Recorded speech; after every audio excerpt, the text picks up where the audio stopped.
Hello, my name is Robert Dean Steele with Promises from the Word of God. Listen to what the writer of Hebrews, chapter 9:27 says. Just as people are destined to die once, and then after that they face judgment.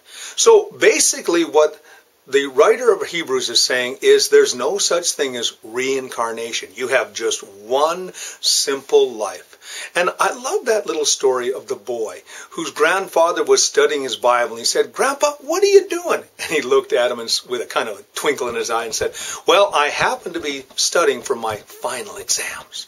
Are you ready for the end of life?" Now, let me just make this very clear.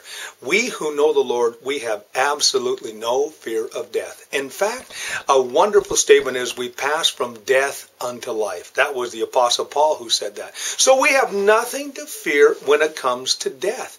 And we also don't have to deal with judgment, because judgment has already been done with on the cross. When Jesus Christ said, "Tetelestai," it is finished.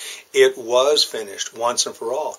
So we have this wonderful hope and joy and victory that comes because we know that at the end of life, whether it comes through the portal of death or through the portal of the rapture, we are going to be with the Lord. We're going to see him as he is. We're going to see him face to face.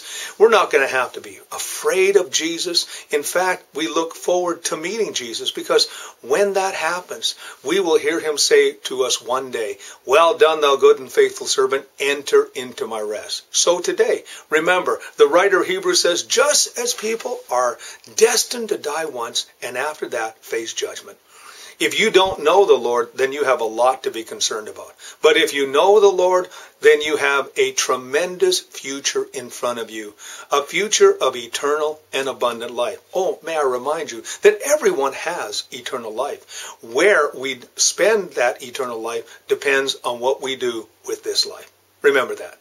Also, some scriptures to look at today as well is Psalm 23, verse number 4, Psalm 91, verse number 3, and 1 Corinthians 15, 51 to 58. My name is Robert Dean Steele, and these are the promises of the Bible. You have yourself a great and godly day.